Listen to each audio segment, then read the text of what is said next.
할렐루야. 하나님께서 또 새하루를 허락해 주셨습니다. 오늘 하나님께서 주시는 말씀은 레위기 4장입니다.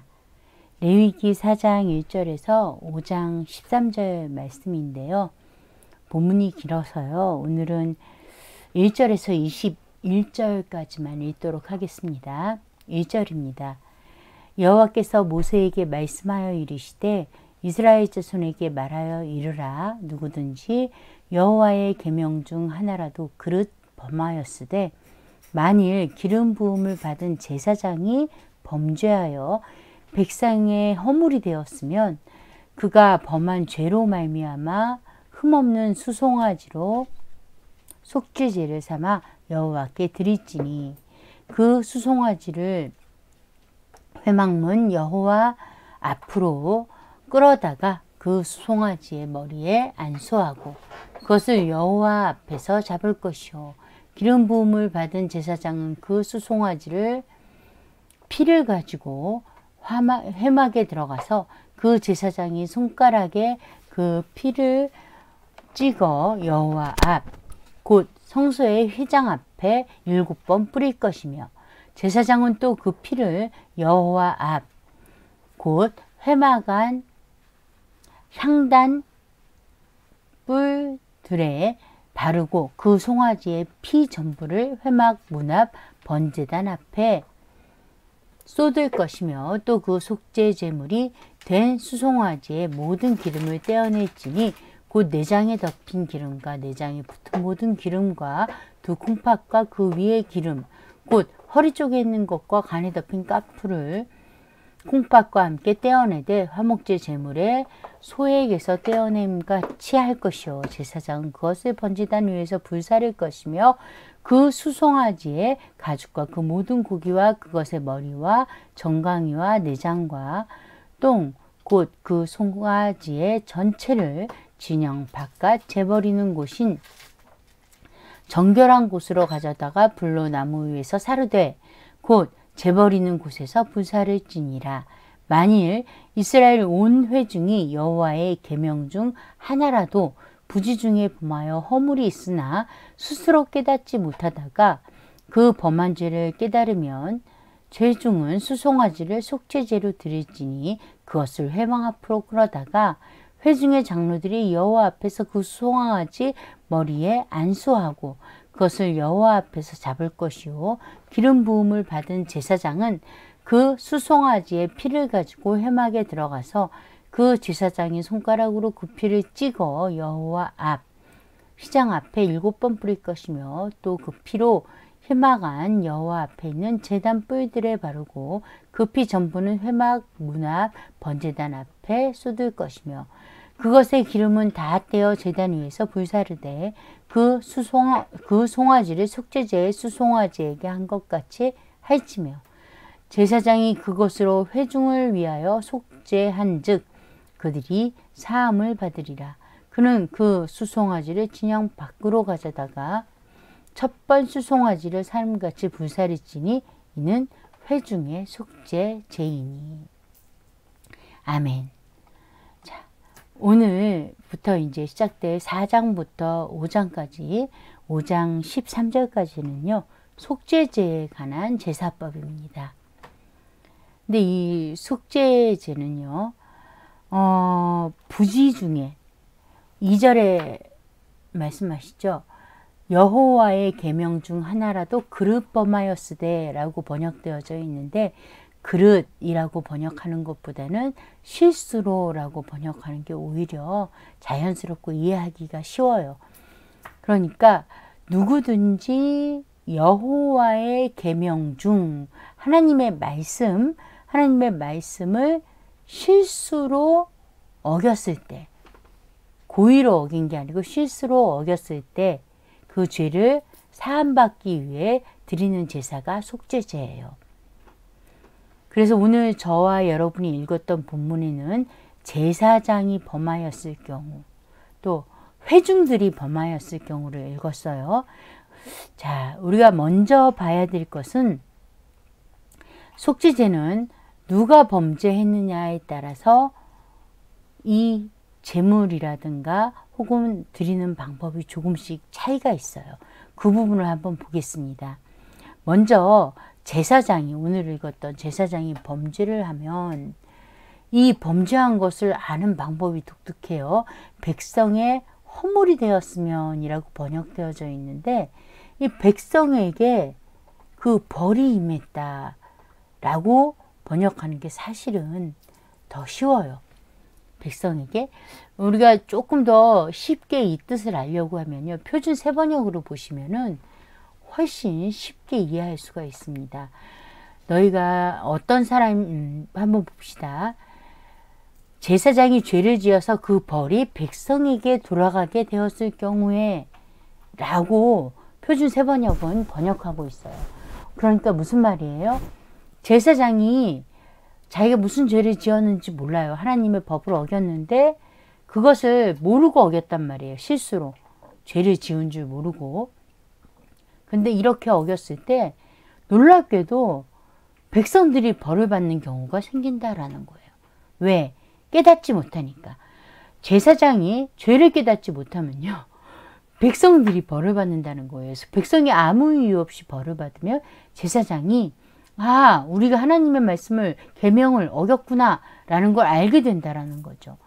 그래서 자신의 죄를 깨닫고 속죄제물로 무엇을 드려요? 흠없는 수송아지를 드려요. 수송아지. 자, 우리가 보통 번제를 드릴 때는 수소를 많이 드렸죠. 수소로도 드릴 수 있고, 최고 가장 큰 제물이 수소였는데, 지금 보니까 속죄제는 수송아지부터 시작을 합니다. 왜 그럴까요? 우리가 생각을 하면 알 수가 있겠죠. 아무래도 이 범죄로 인한 제사가 다른 제사보다 가장 많았을 거예요. 저와 여러분이 죄를 안 짓고 산다는 게 얼마나 어렵다는 걸 피부로 깨닫고 살잖아요. 생각하는 게 죄투성인데, 그죠? 그런데 이것은 또 고의로 지은 죄도 아니고 내가 알고 지은 죄가 아니에요. 전혀 내가 실수로 모르고 부지 중에 지은 죄예요. 그 중에서 하나님 말씀을 어긴 죄. 얼마나 많이 제사를 드렸겠어요. 그렇게 본다고 한다면 이게 그때마다 소를 바친다는 게 너무 어렵겠죠. 자, 수송아지를 드립니다. 그래서 그 수송아지를 드리는 방법에 대해서는 그렇게 다르지 않아요. 끌어다가 안수하고 잡을 것이요. 또 수송아지의 피를 가지고, 이게 회막에 들어가는 부분이 좀 다르긴 해요. 회막에 들어가는 경우는 이 제사장의 뜻뿐이거든요. 그래서 회막에 들어가서 5절부터 그 이하에 보면 그 피를 찍어서 성소의 휘장 앞에 7번 뿌리죠. 또 그 피를 여호와의 앞 곧 회막 안 향단 뿔들에 발라요. 또 피 전부를 회막 못나. 이 제사장이 죄를 지었다라는 게 사실은 작은 일이 아니잖아요. 법을 아주 잘 아는 사람이 그 법을 잊어버리고 부지 중에 그 하나님의 법을 어겼다라는 것이 작지 않기 때문에 더 많은 절차가 있는 것 같아요. 또 콩팥이나 기름을 불태우는 것은 같습니다. 그리고 또 다른 것이 뭐예요? 이 모든 고기와 가죽과 머리와 정강이와 내장, 태우는 것, 뿌리는 것 외에 나머지도 전부 불사릅니다. 화목제는 고기를 나누어 먹었잖아요. 내장은 버리고. 그런데 이 경우에는 모두 불사르는 게 달라요. 자, 그리고 이 이스라엘 온 회중이 죄를 지었을 때에도 똑같이 뭐로 제물을 삼아요? 수송아지예요. 수송아지. 방법은 크게 다르지 않는데 이것 또한 회막에 들어가지는 않습니다. 그 제사장이 손가락에 그 피를 찍어 17절 볼까요? 휘장 앞에 7번 뿌리고 그 피로 희망한 여호와의 뿔들에 똑같이 그 피 회막문 앞 번제단 밑에 쏟을 것이며 같아요. 맞네요. 같네요. 자, 제사장과 회중들은 같아요. 그 제사 드리는 방법이 회막 안까지 들어갑니다. 자, 21절까지 거의 다르지 않아요. 같아요. 자, 여기서 이들이 죄를 어떻게 알아요? 범죄를 스스로 깨달아야 돼요. 회중들은. 이게 좀 달라요. 회중들은 범죄를 스스로 깨달아야 되고, 족장 같은 경우에는요, 족장이, 그 당시에 이제 족장이 있었단 말이에요. 그러면 그 족장 중 누가 또 부지 중에 계명을 어겨서 이제 하게 되면 흠없는 숫 염소를 예물로 가져갑니다. 이제 재물이 확 떨어지죠. 숫송아지에서 순 염소로 바뀌어요. 그리고 이거는 범한 죄를 누가 깨우쳐줘요. 누군가 당신이 죄를 지었어 라고 말해주면 아, 내가 죄를 지었구나 라고 깨우치게 된다라는 거죠. 이 부분이 다르고, 머리에 안수하고 이제 잡는 거는 같아요. 그 다음에 이제는 회막에 들어가지 않습니다. 그 속죄제물을 피를 손가락에 찍어 번제단 뿔들에 바르고 굽히는 번제단 밑에 쏟고, 이것은 이제 바로 번제단으로 가죠. 그 밑으로 쭉 뭐 크게 다르지 않아요. 그리고 평민인 경우는 어떻게 되나요? 평민인 경우 27절 볼까요? 여호와의 계명 중 하나라도 부지 중에 범하면 이때는 흠없는 암염소를 씁니다. 흠없는 암염소. 그 범한 죄로 말미암아 그것을 예물로 삼아 똑같이 지금 뭐 계속 우리가 읽고 설명을 듣고 해서요. 크게 다를 게 없어요. 자, 쭉 내용이 다르지 않아요. 그런데 암염소만 쓸 수 있는 게 아니라 평민인 경우는 뭐를 쓸 수도 있어요? 어린 양을 쓸 수도 있어요. 어린 양도 마찬가지로 흠없는 암컷입니다. 흠없는 암컷을 쓸 수가 있어요. 그래서 똑같이 잡고 제단 밑에 넣고 속죄한 즉 그 사함을 받으리라. 자, 그러면 5장으로 한번 넘어가 봅시다. 이제 5장 1절부터는요. 어떤 4가지의 경우가 있는데 이런 경우에도 이것이 어디에 속하냐면 속죄제를 드려야 하는 죄에 속한다라는 거예요. 이 죄가 1절부터 4절까지 보면 뭐 누구든지 저주하는 소리를 듣고도 증인이 되어 그가 본 것이나 알고 있는 것을 알리지 아니하면 그가 거기에 대한 책임을 져야 된다. 뭐 이런 얘기. 또 부정한 것들에 대한 2가지. 그리고 4번째는 맹세한 것에 대한 죄이에요. 이런 죄, 이 중에 하나를 지었을 때에는 스스로 자복하고 죄를 져야 되는데 이 제물이 뭐고요? 양떼의 암컷 아니면 어린 양. 어린 양이면서 암컷. 어린 암컷이에요. 어린 암컷 양. 혹은 염소를 끌어다가 속죄제를 드린다고 해요. 그런데 만약에 가난해서 이것도 속죄제의 예물로 드리지 못하는 사람이라면 산비둘기 2마리나 집비둘기 새끼 2마리를 이제 하나님께 드린다는 거죠. 이때 산비둘기 2마리는 왜 2마리냐? 하나는 번제로 하나는 속죄제로 드려요. 집비둘기는 어린 새끼 2마리죠. 하나님이 기가 막히세요. 산비둘기는 집에서 키우는 게 아니라서 돈이 들어가질 않잖아요. 그러니까 그냥 산비둘기는 크게 새끼라는 말을 안 쓰고 그냥 산비둘기 2마리라고 했는데 집비둘기는 어린 비둘기를 말해요. 말하자면 어른까지 키우면 값이 올라가잖아요. 훨씬 값이 덜 나가는. 왜냐면 가난하기 때문에 비둘기를 예물로 드리는 거잖아요. 그러니까 이 집비둘기는 또 이렇게 어린 집비둘기로 말씀을 하고 계신 거예요. 자, 보세요. 이 집비둘기도 마찬가지로 한 마리는 번제, 한 마리는 속죄제로 드린단 말이에요. 그래서 2마리씩이에요. 보통 이렇게 2마리씩 나오는 경우가 적죠. 또 이것도 못하는 사람은 뭘로 번제물을 하라고 하냐면 자, 곡식을 번제물로 하래요. 곡식을 번제물로.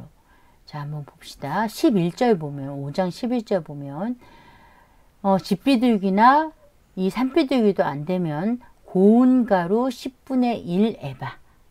10분의 1 에바. 그리고 이게 속죄제인데 그 위에 기름을 붓지 말고 유황을 놓지 말래요. 이 곡식을 고운 가루를 드릴 정도면 정말 가난하잖아요. 근데 기름에다가 유황까지 넣으면 무슨 돈으로 하겠어요. 죄 지을 때마다. 그러니까 이 하나님이 여기까지도 다 생각을 하고 계시다는 거예요. 자, 오늘 속죄제의 제물이 되는 무엇을 제물로 쓰는가를 다 살펴봤어요. 다 살펴봤는데 우리가 뭘 할 수 있어요? 하나님의 공평하심을 할 수가 있어요. 죄의 영향력이 큰 사람일수록, 따지면 제사장과 회중은 어마어마한 영향력을 가지고 있어요. 우리 무리가 되면은요, 왜 뭐 우리나라 사람들뿐만이 아니라 사람들의 어떤 그 성향이라는 게, 혼자는 죄를 잘 못 지는데 두 사람 세 사람만 돼도 그 빨간불에 길 건너는 거 겁내지 않잖아요. 이 무리가 모여서 무언가 한다는 게 정말 굉장히 큰 영향력을 끼쳐요. 그런데 이게 죄가 된다면 말할 수가 없죠. 그래서 이 제사장과 무리들과 같이, 회중들과 같이 죄의 영향력이 클수록 그 재물이 크고, 그리고 또 그 영향력이 작을수록 재물이 가벼워지는 걸 보며, 또 가난한 사람들을 위한 재물들까지도 있음을 우리가 다 살펴보고 있습니다. 그러니까 자, 오늘날은 어때요? 오늘날은 예수님을 믿기만 하면 우리 죄가 사해지잖아요. 예수님이 한 번의 죽으심으로 죄를 사했어요. 그런데 한번 생각해 봅시다. 하나님이 우리 죄를 깨끗하게 씻어주고 새 사람이 되게 해주셨는데, 새 사람이 되면 사실은 우리가 달라졌잖아요. 옛사람이 아니잖아요. 예수님을 믿는 순간. 그럼에도 불구하고 우리는 죄를 져요. 원래 죄를 짓지 않게끔 만들어 놨는데도 죄를 지어요. 그래서 끝까지 죄와 싸워서 옛사람의 옷을 벗어버리기 위해 우리가 고군분투를 하고 있잖아요. 자, 이 말씀을 왜 드리냐면, 옛날도 지금도, 이 지금 레위기의 시대에도 오늘날도 하나님께서는 이 죄를 해결할 수 있는 모든 것을 다 마련해 놓으셨다는 거예요. 불공평하지 않으세요. 예를 들어 내가 건강이 약하다거나, 아니면 내가 가난하다거나, 장애인이라든가 못 배웠다라든가, 신분이 아주 미천해서 내가 노예라도 할지라도, 지금 이 세상엔 노예가 없어요. 노예가 없지만 노예처럼 내가 비천한 자리에 있다고 할지라도 내가 죄에서 구원받고 거룩한 삶을 사는 데는 아무 문제가 없도록 공평하게 하신다라는 거예요. 하나님의 공평이 바로 이거예요. 우리가 옛사람의 옷을 입은 걸 깨닫게 해주시는 것도 하나님의 은혜고, 그것을 벗는 것도 하나님의 은혜예요. 그래서 하나님의 통치 아래 들어가는 것도 하나님의 은혜예요. 우리에게 필요한 건 세상의 환경이나 아니면 조건이 아니에요. 지적인 조건, 명예, 돈, 건강, 사람, 인맥, 이게 아니라는 거예요. 놀랍게도 하나님의 은혜만 있으면 돼요. 그런데 그 은혜를 충분하게 모두에게 주시는 것이 하나님의 공평이라는 거죠. 기도하겠습니다. 좋으신 하나님 감사합니다. 오늘 말씀을 통해 공평하신 하나님을 알고 그 사랑을 깨닫습니다. 우리가 그 사랑에 감격하여 그 사랑으로 말미암아 하나님 붙들고 오직 하나님만 의지하고 하나님의 통치 속에 살아가는 귀한 하나님 나라의 백성으로 살게 하여 주시옵소서. 예수님 이름으로 기도합니다. 아멘.